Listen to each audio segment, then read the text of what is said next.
अस्सलाम वालेकुम प्यारे बच्चों। आज हम सबक नंबर 3 जो है हमारा उसकी मश्क नंबर 3.1 हल करने जा रहे हैं। ठीक है, इसको हल करने से पहले मैं थोड़ा सा इंट्रोडक्शन दे देता हूँ। वो देखने के बाद आपको ये हल करना एकदम आसान हो जाएगा। ठीक है, एक बात ख्याल में रखो, यहाँ अगर मैंने लिखा समझ लो 25 और यहाँ लिखा मैंने ये 2, तो इसका मतलब होगा 25 की कुवत 2। कुवत को इस तरीके से लिखेंगे। अब मैंने बोला 25 का तीसरा जज़र, जैसी जज़र का वर्ड आएगा तो ये कुवत नुमा जो है कसरी सूरत में जाएंगे 1/3।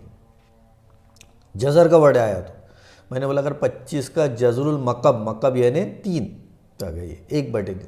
जज़र का वर्ड आया तो कसरी सूरत के अंदर बन जाएगा। मिसाल के तौर पर मैंने लिखा कि 27 का छठा जज़र, जज़र का वर्ड आया, छठा आया मतलब 6, जज़र है मतलब बटे में, छठा जज़र। और इसको अलामती सूरत में अगर अपना लिखना है इस तरीके से लिखेंगे 27 का छठा जज़र। ठीक है, इसी तरीके से मैंने बोला कि 25 की 10वीं कुवत, 10वीं कुवत बोला, कुवत मतलब ये। इसी तरीके से अगर मैंने बोला 25 का 10वां जज़र, तो 25 की कुवत 1/10 कुवत रहेगा, लेकिन ये कुवत जज़र होने की वजह से क्या में चले जाएगा, नसब नुमा में चला जाएगा। ये अगर आ गया, अब देखो आप ये जो मश्क 3.1 है इसका पहला सवाल नहायत आसानी से कर लेंगे। कुवत रही तो डायरेक्ट ऊपर रहेंगी, और जज़र का वर्ड आ गया उसके अंदर तीसरा जज़र या जज़रुल मकब, तो यही कुवत नसब नुमा में चले जाएंगी, 1/, की सूरत में आ जाएंगी। जब 27 का छठा जज़र बोला मैंने तो ये 1/6 हो जाएगा। ठीक है, और अगर उसको अलामती सूरत में लिखना है तो ये कुवत नुमा की सूरत में लिखना है तो ऐसा। ठीक है, तो ये चीज़ का ख्याल में रखना है। ठीक है, चलो अब अपन मश्क 3.1 हल करते। ये पहला सवाल देखेंगे। ये पहला क्या है, 13 का 5वां जज़र है।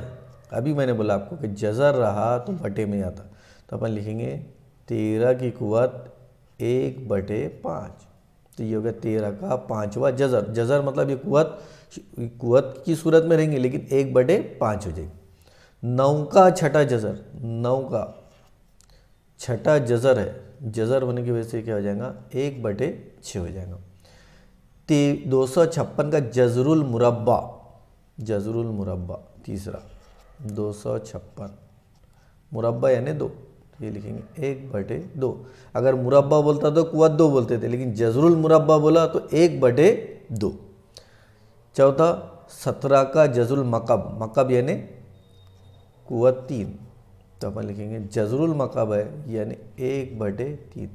जज़र का वर्ड जहाँ पर भी आ गया तो कुवत नसब नुमा में चले जाएंगे। उसके बाद 100 का 8वां जज़र, फिर यहाँ पर जज़र है, 100 का 8वां जज़र 1/8। 30 का 7वां जज़र, छठा सवाल 30 का, तो अपन लिखेंगे 30 की कुवत 1/7। ठीक है, ये हो गया हमारा सवाल नंबर 1 पूरा का पूरा। अब अपन सवाल नंबर 2 लिखेंगे। ठीक है, यहाँ पर हल करेंगे अपन सवाल नंबर 2। पहला क्या है, दर्जे झैल कुवत नुमाई अदद। अब जैसा यहाँ अपन ने ये लिखे थे लफ्ज़ों के अंदर, वैस उसके लफ्ज़ों के अंदर लिखा हुआ था इसको कुवत नुमाई सूरत में लिखे थे। अब ये कुवत नुमाई सूरत देखो 81, 81 का कौन सा जज़र है, नसब नुमा में 1/4 है, तो कौन सी कुवत है, चौथी कुवत है, तो चौथा जज़र। तो अपन लिखेंगे पहले का जवाब 81 का कौन सा, चौथा जज़र लिखेंगे अपन, चौथा जज़र। नसब नुमा में है तो जज़र, और ऊपर में शुमार को निंदा में है ये कुवत नुमाई सूरत में, तो कुवत ये नीचे है, तो इसलिए अपन लिखेंगे चौथा जज़र। दूसरा देखो। ठीक है, अब देखते हैं अपन दूसरा क्या है, 49 का जज़रुल मुरब्बा, तो अपन क्या लिखेंगे, 49 का जजरुल मुरब्बा। अगर कुव्वत 2 रहती तो मुरब्बा लिखते, लेकिन 1/2 है तो इसलिए अपन लिखेंगे जजरुल मुरब्बा। फिर तीसरा क्या है, ये तीसरा देखो, 15 का 5वां जजर, 15 का नसब नुमा में क्या है 5 है तो इसलिए लिखेंगे अपन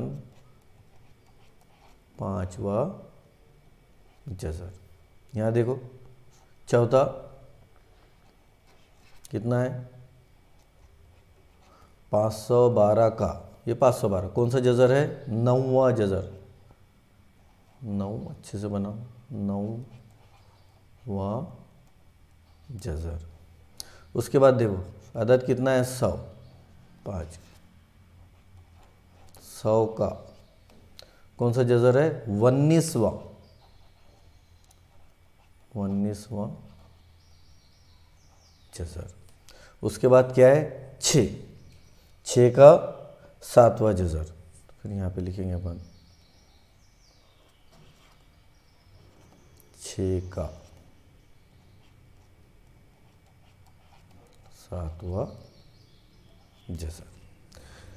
इस तरीके से मश्क हमारी 3.1 मुकम्मल होती है। उम्मीद है आपको ये मश्क 3.1 अच्छे से समझ में आ गई होंगी। जज़ाकल्लाह। इसकी अच्छी प्रैक्टिस करिए, खुद से सवालात बनाइए और हल करिए। अस्सलाम वालेकुम।